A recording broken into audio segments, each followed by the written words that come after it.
there, all you slashaholics. Hope you're ready to head to the woods for our next review. That's right, all you 80s slasher fans out there. We're taking you back to the camp. Camp Crystal Lake, to not put a too fine of a point on it. And Hallie and I will be your camp counselors for this little romp in the trees. But before we do, there are some very simple camp rules that you need to follow.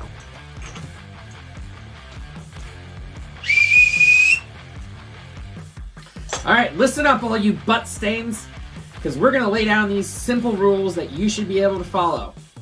Rule number 1, no drugs. Sounds easy enough, right? Not usually. No. Rule number 2, no alcohol. This one seems to always be broken. Rule number 3, no sex. Period. None. That's no fun. Just like rule number 2, this one seems to always be broken as well, so... Yeah, again, that's why everybody goes, well, that's no fun. Rule number 4, no bullying of any kind. This is supposed to be a fun and friendly environment. Rule number 5, and this may be the most important rule of them all. If you see a little strange mongoloid kid struggling in the lake, save his ass! Save him, because otherwise you're in for a really, really long, at least 40 plus years of hurt. And now, with all this being said, let's have some fun at camp. And, oh, by the way, happy Friday the 13th, friends. Oh, that's right. This is Friday the 13th, isn't it? Ha! Our camp story begins in 1958 at Camp Crystal Lake. As I said, camp counselors Barry Jackson and Claudette Hayes. I don't even know why they had names. Yeah, they never say their names in the opening at all, so, but they're named. Sneak inside a storage cabin to have sex. Oh no, they broke a rule. They broke rule number, what was that? I forgot now. 3? Yeah, they broke rule number 3, and as a result, they are punished severely. They are killed by an unseen assailant within the first 5 minutes of the film. Yeah, but you know what? These first 2 kills are pretty boring. You get a stab in the stomach that is off-screen, the actual stabbing. And a whiteout screen. Yep. Transition. Yep. And that's alright, but, 2 people killed in the first 5 minutes, rules broken in the first 5 minutes, and, I did notice that, and I'm going to call someone else out on YouTube for this. James A. Janice, on his kill count videos, does a whiteout screen wipe after the kill counts. I bet you he stole it from us. I bet you so. I bet you're right. So, in the present day, it's now 1979, and camp counselor Annie Phillips is being driven halfway to the reopened Camp Crystal Lake by Enos, a truck driver. And despite warnings from elderly Crazy Ralph, you're all doomed, and disgusted reactions from the townspeople, while driving, Enos tries to warn Annie about the camp's troubled past, but beginning from about the camp's troubled past, and he explains to her about a young boy drowning at the camp in 1957. Apparently, the town nickname for the camp is Camp Blood. Yeah. Well, I love the blood red shirt that you have on. That's appropriate. Thank you. After being dropped off, which is not even close to the camp, it's like halfway to the camp. Yeah.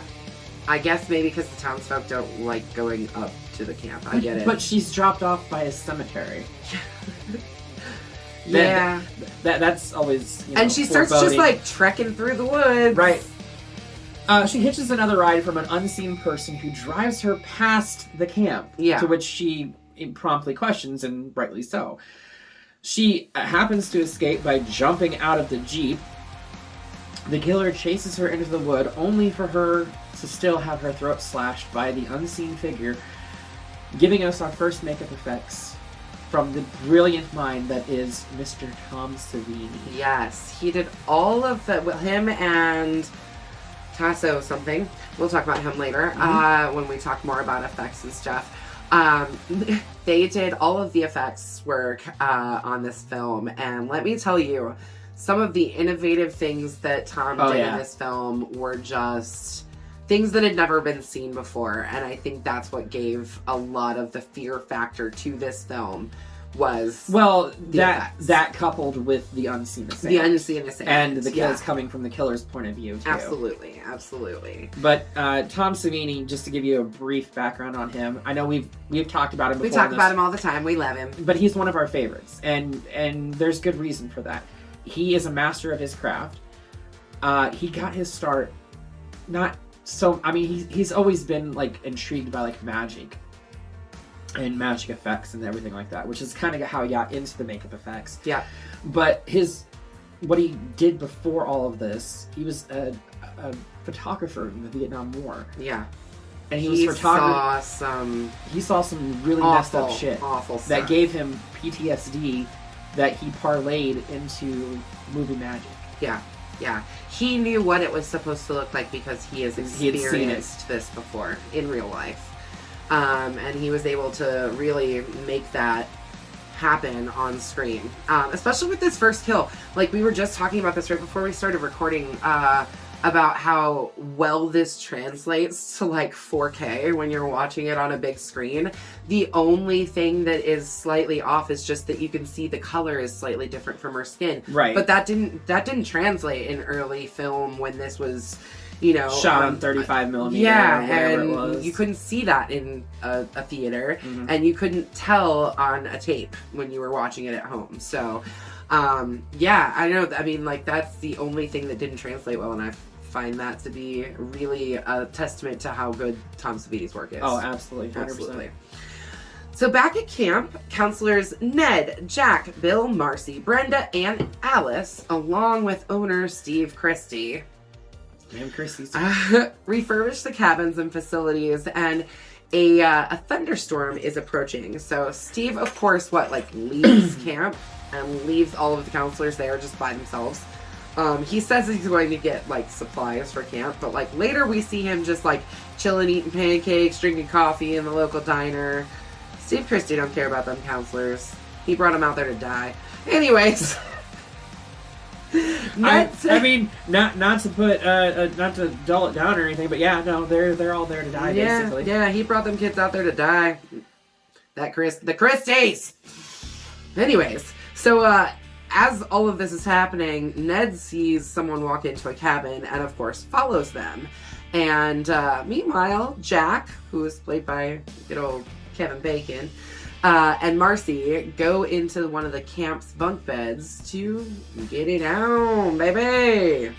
Damn it, that's rule number 3 broken for the second time. I'm so disappointed with you kids. We're going to have a stern talking with your parents. Rule number 3 is one of those ones that just continues to get broken. You can't get teenagers together and not expect rule number 3 to be broken. I mean, right? So as they're doing the nasty, they are blissfully, completely unawares that Ned's body is just sitting in the top bunk, all dead and stuff. So now we know for sure that Ned is dead. Mm-hmm. Poor Ned. Wait a minute, what rule did Ned break?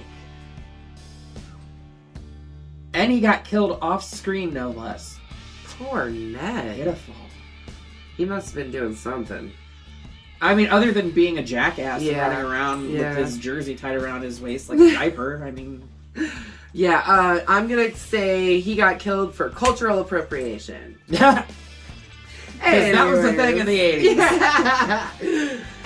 So, when Marcy leaves to use the bathroom, Mr. Jack lights up a smoke, and it ain't just a smoke, it's a little bit of that devil's lettuce. That we so eloquently talked about in our last video. Sorry about that. And that's rule number 1 broken.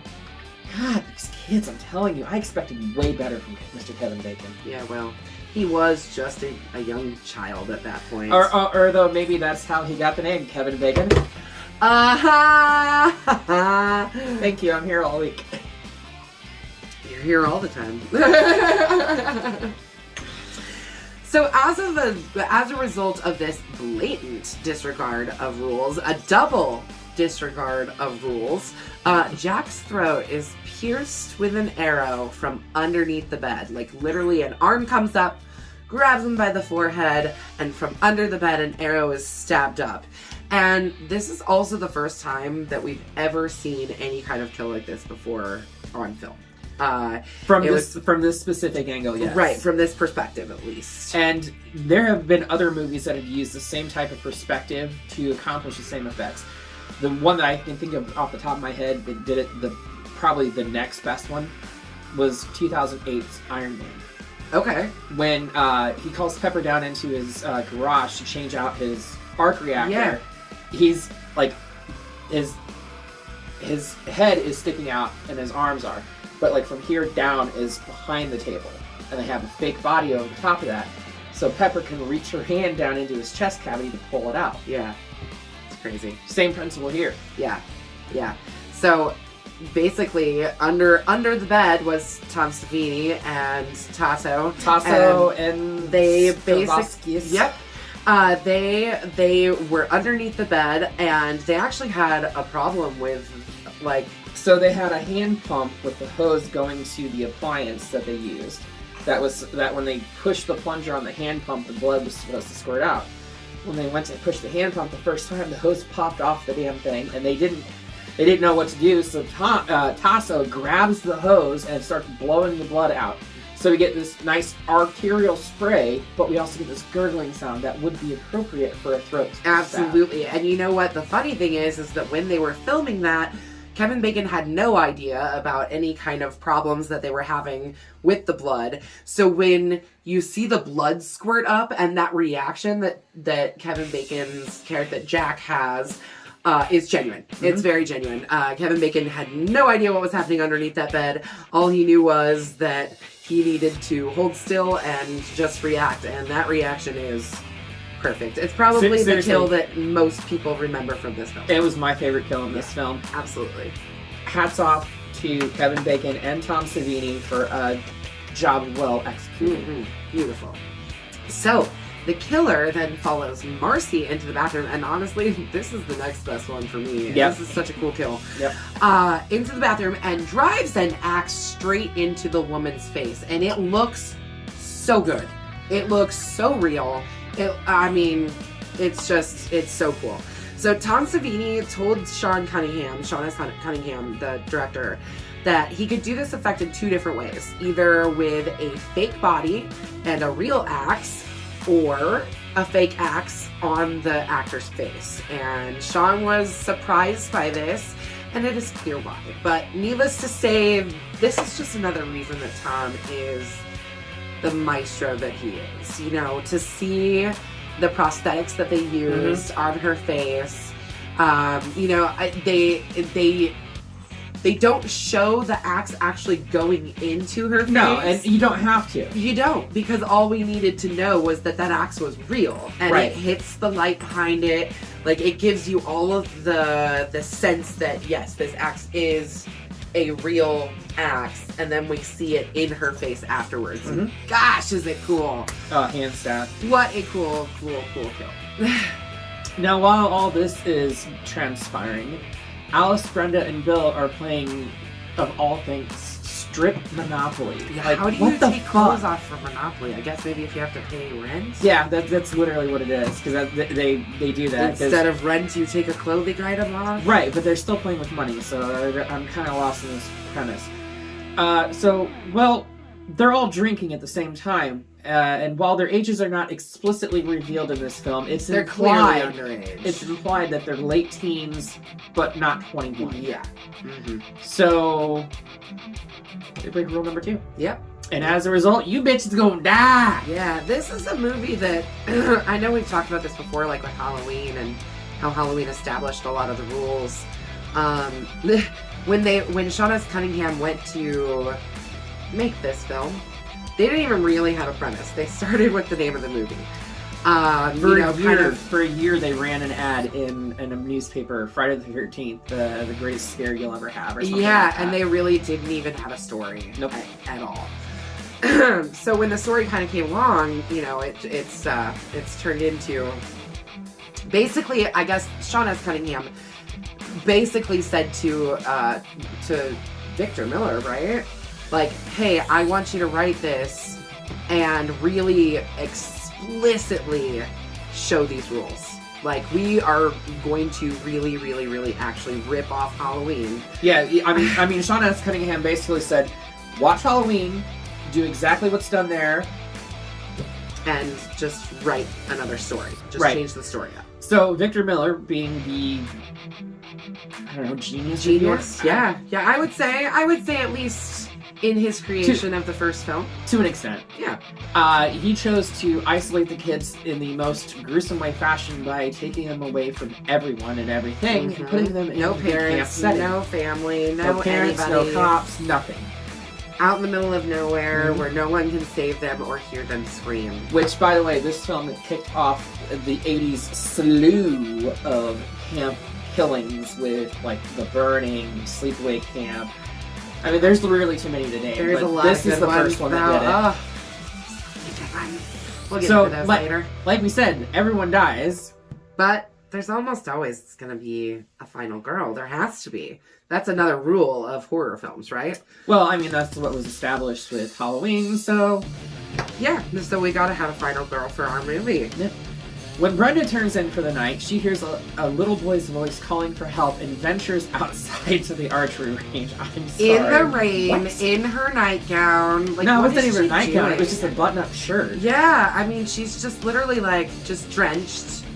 And then we hear her scream, which we assume must mean The that she lights got- kick on in Yeah, the yeah, archery yeah, range, that's right. and then she screams. Later, Steve returns and recognizes the unseen killer, only to be stabbed to death by said unseen killer. Yeah. So Steve Christie comes back after his pancakes and coffee and whatever else the hell he was doing in town. Right. Leaving the kids out there by himself. But yeah, he comes back and is stabbed before he can even get into camp. To Right, see what's so, going on, like, all adult He's figures no help. completely gone. So, worried about the disappearance of literally all of their friends, Alice and Bill decide to leave the main cabin to investigate. Like I said, everyone dies. Yeah, well, he literally brought them kids out here to die. They find the axe in Brenda's head, and the phone's disconnected. Bed. They find it in her bed. Oh, in her bed. Yeah. It was, like, tucked in, all nice and That's right. That's right. They did not find Brenda. Because I remember, because Amy and I...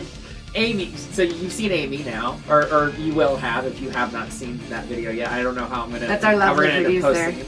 posting it. Amy and I watched this together, and she'd never seen all. Like, she's seen all of it, but she'd been a while. But we could not help but bust out laughing about the axe being tucked into the bed.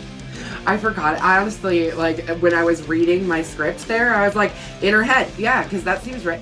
Wait a second. No, you're right. It is just tucked into Brenda's bed, like a fucking baby or something. Anyway, A little bit of blood coming out the blade, but you know, it's just tucked in, laying there, just chilling, just sleeping. So the phones have been disconnected, Ned's truck is inoperable, and the power goes out. So, As one tends to do in horror movies. in a horror film. I mean, the other cliche is, like, don't we need to find a flashlight that doesn't work? Yep, You know, that one, that's or my favorite. hiding in a clearly not viable spot. Oh, where yeah. there's a perfectly good running car available. Oh, yeah. Just like those commercials. Right. With Geico or something. Anywho, so Bill goes to check on the generator. Sorry.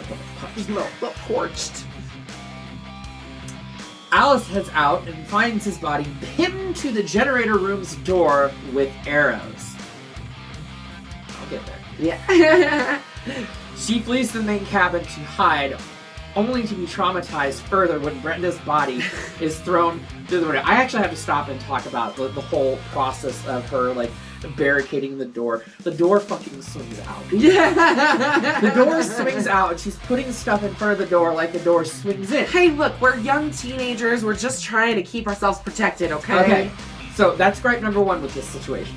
She does take rope and tie the door to the fucking rafters. Okay, that's Smart. somewhat smart. Yeah. For our final girl. So, She's smart. but she's working in this cabin in the dark. Power's out. She Yep. has a lantern. She closes one curtain. Then she grabs the lantern, moves to another window. Doesn't close that fucking curtain. Yeah, she's smart for a final girl, but she's really not. She's not the brightest. All of in the this box. happens before Brenda's body comes crashing through the window. Which, by the way, when the killer is revealed, I want to know how she threw that body I through would the window. love to know. I mean, maybe she put it on the front of her truck and just, like, drove into it. I don't know. That'd be the only way Mrs. Voorhees could possibly throw her. Oh, we haven't revealed the killer yet. Oh, well, here it is. Soon after, Alice sees a vehicle pull up and rushes outside thinking it's Steve. And instead, she is greeted by Mrs. Voorhees, as we were just talking about, a middle-aged woman who claims to be a friend of the Christies. Yeah, I don't trust her. I don't trust her either, as far as I can throw her. She reveals that her son, Jason, was the young boy who was drowned in 1957. Now, mind you, none of the other counselors knew about this. Only the one that got her throat slit at the very beginning by an unseen assailant. Yeah. Now, blaming her death on the neglectful counselors because they were fucking instead of watching the lake. They were off having filthy sex. Yeah. She proceeds to tell Alice that she has murdered them all. And as it turns out, today, Friday the 13th, just so happens to be her little boy's birthday. Yeah, they had to work the title in there somehow. You know? Well, that's rules 3 through 5 broken right there. Yeah. So, because while first-time watchers of this film don't know yet, Jason Voorhees was the Mongoloid. Yeah, they've seen the Mongoloid kid. The child. Right. And he just couldn't swim very well, right? So he was teased mercilessly, pushed into the fucking lake, and he drowned. Yep. So vengeful mommy, Pamela, reveals herself as the killer and attempts to kill Alice. But Alice knocks her unconscious before...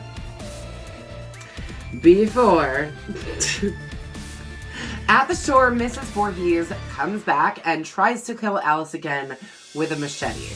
But Alice gains the advantage and straight up decapitates her ass. Completely takes off her head. In one of, honestly, this scene is equal parts really, really cool and also just, ridiculous. Oh, no, it's... So, Tom Savini, being the brilliant mind that he is, him and Taso came up with this great idea that Tom would swing the machete while because the decapitated head was only held on by toothpicks. Yeah, so they had pieces of pasta or something. No, it was literally like that. But Tom Savini knew where to swing the machete. Machete. Yeah, I know. I just whatever. He knew where to swing it, so he had Taso crouch down with the thing on his shoulders, so he could swing the machete and sever the head, only for Taso's hands to come up into frame and be like, why? Why? Reaching for her head, apparently, as if she wouldn't just fall straight to the ground. So, but if you pause that scene right when it happens, you see the hairy knuckles of Taso. And a wedding band on his hand, too, I think. No, they had her wear the ring, too. Oh, okay. Yeah, that was the only very continuity clearly thing men's hands, for sure. So, anyways, completely exhausted, Alice gets on a canoe. The fuck? And falls asleep. Out on the lake. I don't understand quite, why would you get in a canoe after all of that and just, float out into the lake? But anyways, she does, and she takes her little float out into Crystal Lake. And she gets the scare of her lifetime, because Tom Savini also came up with this gag, too. I don't know if you knew this. You did? I think so. Okay. Tom Savini had the idea for a jump scare. Now, the jump scares became very popular after Carrie. And we will get to Carrie in another video later down the road. But the jump scare is a very mongoloid, decomposing Jason popping out of the lake only to drag Alice into the water. And then you have this ripple effect that transitions. It was all a dream! It was just a dream! Yeah, oh man, I'm telling you, are we led to believe, are we supposed to believe that the whole thing was just a dream? That Alice made the whole thing up? Well, no, because obviously, the cops talk about all of her friends being dead and everything at the end of it. But she says to the police, "What about the boy? What about the boy?" And the cop is like, "Ma'am, there was no boy there." And she's like, "He's still out there." And somehow, coming up in the future, he's going to go from just a little boy who would drown in the lake, full-blown man by the next movie. So, how that happens, I don't know. I ain't a doctor. I just play one on TV. I can tell you how that happens. People wanted money. Yeah, they did. They wanted money and turned it into a cha-ching franchise. Yes, because they spawned is a huge cha-ching franchise that got stalled by copyright issues. Like, stalled for the last 13 years. But this one movie here spawns 9 more sequels, a reboot, a crossover. One of my favorite movies of all time, Freddy vs. Jason. And honestly, we will get to that one too. One of my favorites. Yeah, it's hands down one of my favorite films too. So, how do we break this down? Well, honestly, for 1980, I think that this movie holds up extremely well. It does. The camp setting, the kids being whacked. Yeah, there's some really creative kills and some things that we had never really seen on film before. So I will give it that. I'm gonna give this a Bloody Machete up just simply because it is a classic. It's a pioneer. But it doesn't make it like the best film in the world. No, and by no means do we necessarily agree that it's the best film in the entire franchise. Yeah, no, not at all. There's definitely far better films than this in the franchise. So yeah, for me, a Bloody Machete up because definitely it's a classic. Straight up to the sky. It's something that I think it's a film that everyone should see at some point. Everyone should see it. Horror fan or not. Horror fan especially should see it because if you're a horror fan and you haven't seen it, the original, if you haven't seen the original and you've only seen some of the later ones, which I'm sure there's people out there that I know, but you always that go is back the to the case. source material. You have to. And with that, we are done with Friday the 13th. Oh, that was weak ass. So weak. What are we gonna do next, Tally? You know, it has occurred to me that I have no fucking clue what we were gonna do. Oh, yes, I do. Candyman! The villain's so nice you have to say his name 5 times. Yeah, well, I mean, there is something so incredibly seductive about just Tony Todd's voice in general, but yeah, the character of Candyman and how he tries to draw you in. Honestly, the story. I'm excited. The story of Candyman to me is more tragic than it is for it is so specific, sad. More specifically with you than it is in this one. But we will give you our review of this one first because we always have to start with Gotta start with the original. You have to. Gotta go back to the beginning. And if you don't, then why are you doing this? Or why are we doing this, I guess. So, join us back here in 2 weeks' time when we will be taking a dive into the sweet tooth that is Candyman. So, make sure you slash that subscribe button, stab that like button, and ring-a-ling the grave bell so you don't get lost in the mix. And we will see you 2 weeks' time back here in the afterlife.